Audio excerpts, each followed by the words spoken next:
Hello and welcome back to the channel Hell Dominance. Anthony here. Please remember to like and subscribe, and also click that notification bell if you're enjoying what you're seeing and if you want to continue seeing more. Coming up in this episode, a blow for England and Saints as Alex Walmsley is ruled out for the rest of 2022. Raiders fullback speaks about why he must go back to New Zealand.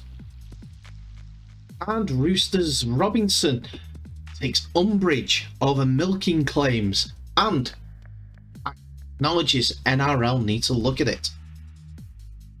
So we start today with huge news for England Rugby League as Alex Walmsley's campaign is over for the entire of 2022, which means he's not going to be involved in the next Saints game against Salford or the World Cup due to an injury.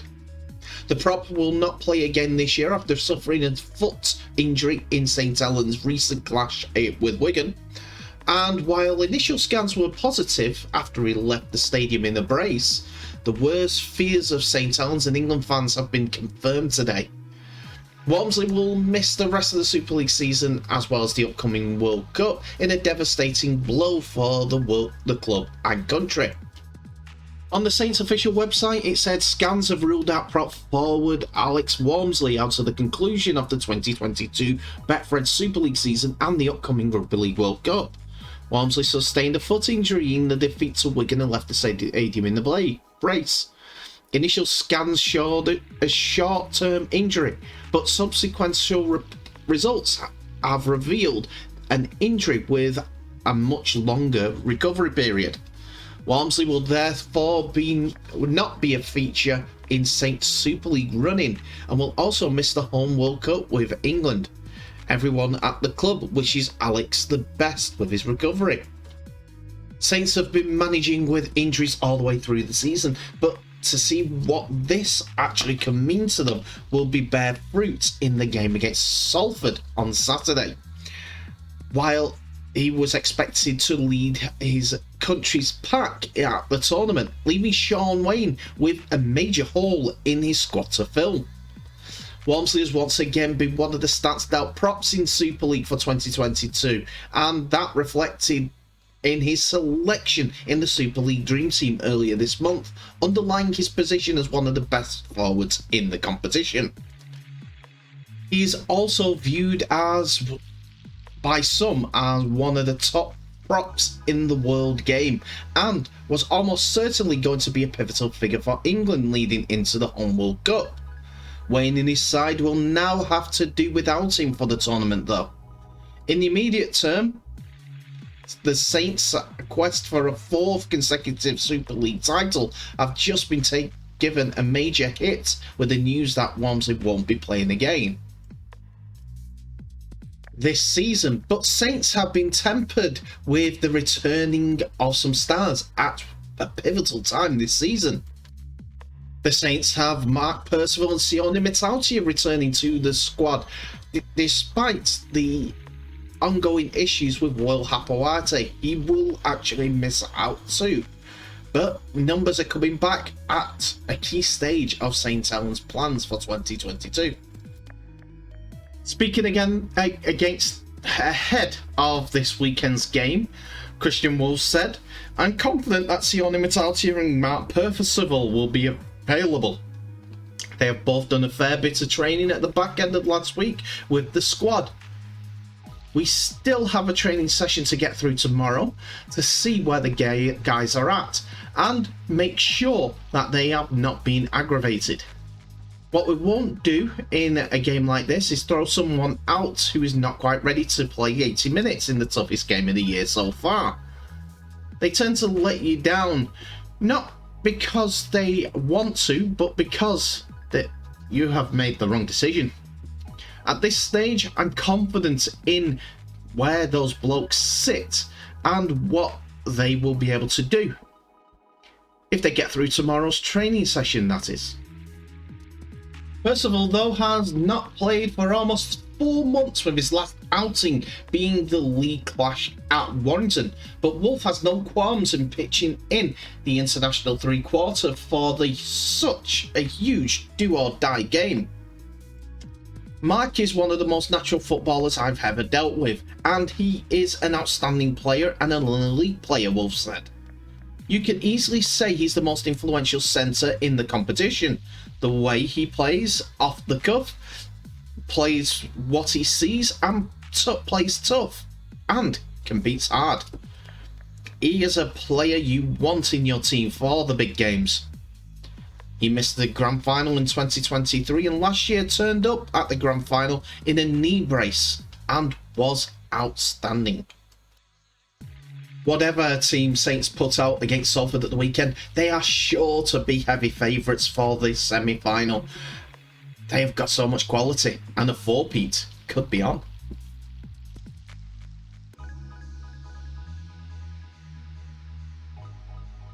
Next, we go on to Charzne Nicoll-Klokstad as the Canberra Star has opened up on his decision to return to the Warriors in an emotional interview with Fox League's Jake Duke.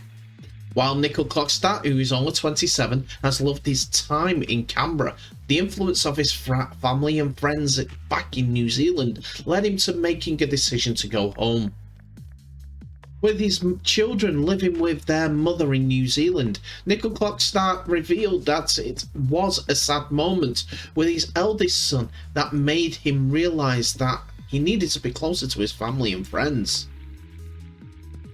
It's been a journey. It hasn't been an easy one though, Nicoll-Klokstad said.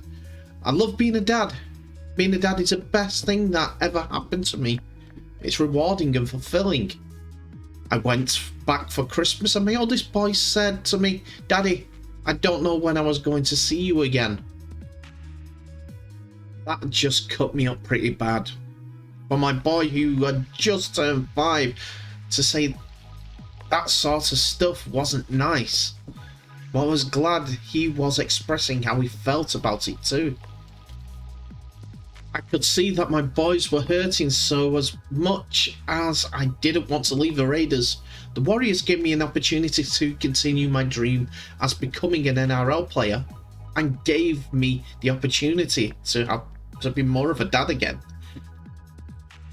An Auckland native, the New Zealand international began his NRL career with the Warriors in 2017. Since then, he has had a taste of the NRL Grand Final with the Raiders in 2019. However, he revealed he wants to be a part of the first Warriors side that brings the Provan Summons Trophy across the Tasman. When I first started playing there, that was something I really wanted to be a part of. They haven't won a competition here. We just about won the competition here, but to be a part of the first ever Premiership winning team, that's the goal. I'm driven to help make that happen, and I know a lot of the boys are too. With CNK moving to the New Zealand Warriors, it's all change at the club. While Stacey Jones is going to stay on as assistant in some capacity at the club, there is a new head coach coming in. One from the Penrith Panthers, one or two from that current war room at Penrith. Andrew Webster comes in to the Warriors in 2023, and with pre-season yet to get started, the new players that are coming in are likes of Nicoll-Klokstad and Newcastle forward Mitchell Barnett. Will see the club develop into a new team once 2023 comes along. As for Nicoll-Klokstad, being a more senior level type of player at the club, being at 27 and with all the youngsters that New Zealand Warriors have there on the books, it will be his 73 appearances in NRL that will be the most experience. He'll be looking to get onto the World Cup squad at the end of this year with New Zealand or the Cook Islands, but after which we'd have to see that season comes about. New Zealand Warriors, I've always had the opinion that they've always been about potential rather than substance. Hopefully I'm proven wrong in 2023, as their season ended with a whimper this time around.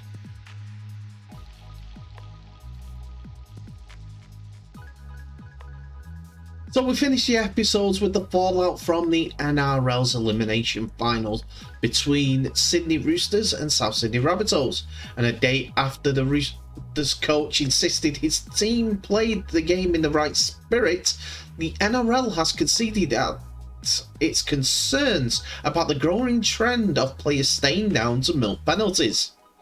Robinson won't be drawn on South Sydney's tactics in the Sunday spiteful showdown at Allianz Stadium, declining to comment on the perception of gamesmanship by the Rabbitohs during his team's loss. NRL's head of football, Graham Ainsley, wouldn't discuss specific incidents, but admitted there was cause for concern following a spate of incidents which led to the bunker intervening to award a penalty in the Roosters-Rabbitohs clash. Yes, I think yesterday is not a good example of what we've seen throughout the course of the year, Ainsley said. I'm concerned about the issue of players waiting for the intervention of the officials, but that's not isolated to yesterday. That's something we're consistently monitoring and reviewing. And we'll review that again in the off-season. We just have to work hard to find ways of dealing with that so it's not an ongoing problem. But in some cases, when you see these players stay down, it's because they are injured. I'm not going to stand here and pretend it's not something we're monitoring and unprepared to deal with. It's a cooperative fix, and it's not something we can necessarily just address through mandating certain player reactions. I can't stand here and tell you today I've got the magic solution to the problem. And you can't force players to get up when they are injured. It's a delicate balance and something which requires an approach across the game to solve it. On the other side, Sydney forward Jay Arrow insisted his side wasn't deliberately stopping play to force the bunker into awarding a team penalty, saying it's a tough one, and complimenting Trent Robinson's example as he explained it pretty well. He also said no one was also staying down to milk any penalties, says the South forward. We play a tough game, and when you get hit in the head hard enough, you stay down. Not to milk anything, but to recover as much as you can. Both teams weren't staying down on Sunday to milk penalties. Nobody goes out to make contact with the head. The way the game panned out, it was physical, and both sides were into each other. There were 7 sim binnings. Fans will always try to get stuck into you if you stay down.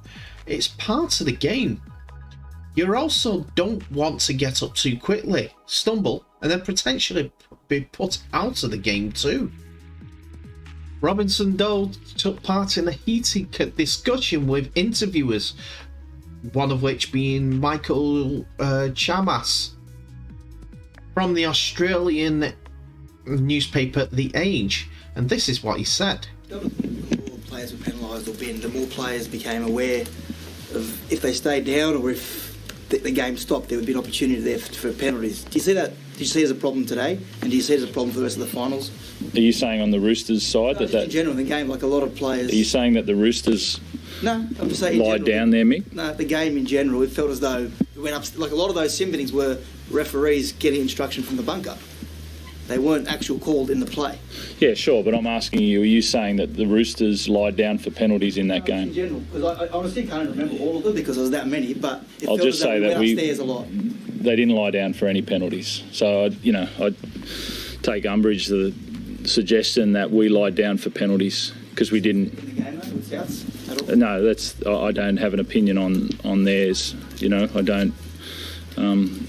I have an opinion on us and that we won't do it. It's not going to happen. So you can feel I'm passionate about that and that won't happen. and I'd ask you to have a look and say which ones, where did we do that. So just don't say in general, because that didn't happen from our end. It was a hell of a game on the weekend. The Roosters and Rabbitohs serving up as many sin bins as the War tries during the game. Only one less. 7 sin bins, 8 tries. Rugby League won in the end because it was a battle. The referees tried to set out their stall early with the sin binnings, but these two sides were going to fly in no matter what. Local derby, playoff rugby league, it's a recipe for a war. And that's what they got. The Rabbitohs got there in the end, but hey ho, the Roosters will probably come back stronger next season.